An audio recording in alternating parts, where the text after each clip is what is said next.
Here's one of the big issues that happens in soybeans pretty much every year. Guys have already done their wheat, that crop's done. Corn, they're done spending any money, and they say, oh my goodness, I've already spent all this money. I want to be done, okay? It's the 1st of August, I just want to be done. Well, you can't be done in soybeans. There are so many things that can impact yield yet, from weeds to diseases to our topic today, which is insects in soybeans. And I mean, there are a whole host of insects that could still affect your soybean crop very adversely, whether it's bean leaf beetles, Japanese beetles, soybean aphids, you name it, grasshoppers. I mean, there are a whole bunch of them. We want to talk a little about late season insect control in soybeans today. Well, the great thing about controlling insects today versus 10 or 15 years ago is the prices of insecticide have come way, way down.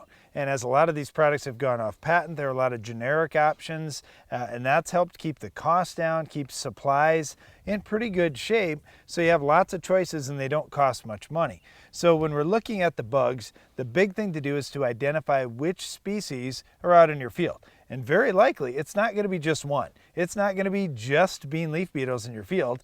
Chances are you're going to have some bean leaf beetles, some grasshoppers, some soybean aphids, who knows what else. But find out what is exactly out there. A sweep net is an essential tool really for any farm operation, to be able to walk through, do some sweeping through your soybeans, and just seeing what is out there to begin with. Okay, when you are sweeping through the soybeans, you can look at different economic thresholds, and we have some of this information as well on the Ag PhD Field Guide app that you could download for your smartphone or your tablet. But the whole thing is, you've got to look at realistic economic thresholds. So, for example, there are some bugs where the threshold hasn't changed in 15 years for spraying. I mean, come on.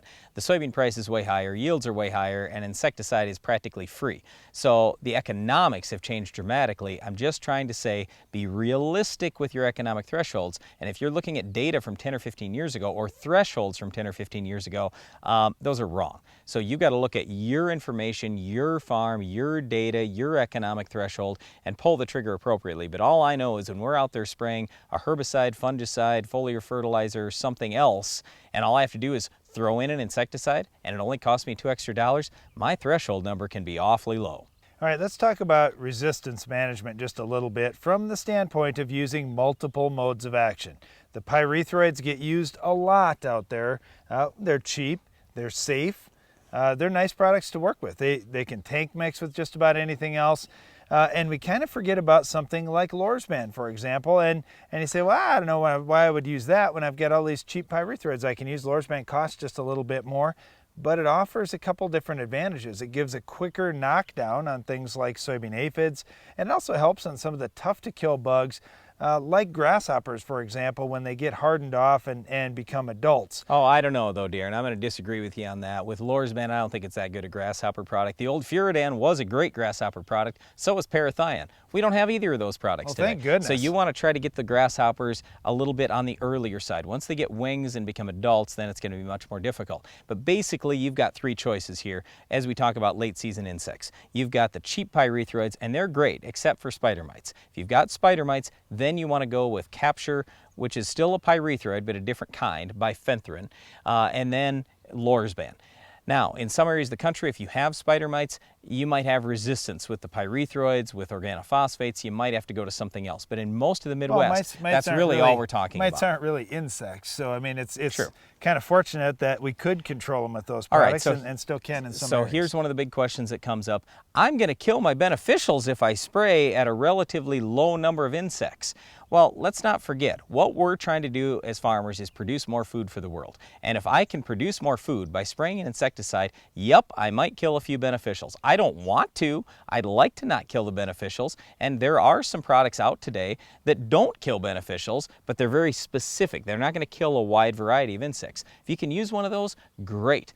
But all I know is if I can make 5 more bushels of soybeans by spraying a $2 insecticide, I'm doing it, and I'm doing it every time. Well, and with the beneficials too. If you've got hardly any bugs out there at all and you think, boy, they really aren't hurting anything yet, and you see tons and tons of beneficials in your field, by all means, let the beneficials go. Yep. But you can't wait too long, because here's the other thing with bug feeding. once you've got insects feeding on your crop, they're opening up wounds that's going to let more disease in. So we're seeing many farmers across the country having good results when they're out spraying for those bugs, also adding a fungicide to it. Now with fungicides, it's not, well, I'm going to scout and I'm going to see disease, then I'm going to spray. No, you've got to spray before the disease is there. And let me tell you, if you've got a lot of bugs out there feeding on your plants, disease is coming. So when you're spraying insecticide, really consider, should I add a fungicide to that mix? Here's the other thing. Even if you get really late in the season where you say, oh, my beans are made, I'm all set. No, not necessarily, because there are bugs like bean leaf beetles, for example, that can clip the pods off. So you got to keep scouting all the way until harvest. And I know you don't want to. You're tired. You've spent a lot of money. I know you don't want to look, but you have to keep looking because we don't want to have a nice bean crop drop on the ground because of bean leaf beetles. If you end up in that situation where you have to spray very late in the season, just look at the pre-harvest intervals for every different insecticide you might consider using. Some of them are as little as 7 days. That's what you're looking for if you have to spray super late in the season. Well, there's certainly lots of different insects that can attack your soybean crop. Make sure that you're scouting every week all through the season to see which different types of bugs are out in your field that could be causing some damage, and then treat before they get out of hand. And just don't give up too early. That's the big message. Consider adding a fungicide in if you've got a lot of feeding going on to protect your plant as well. One other thing you'll need to protect your crop from is our weed of the week. Can you identify this week's weed?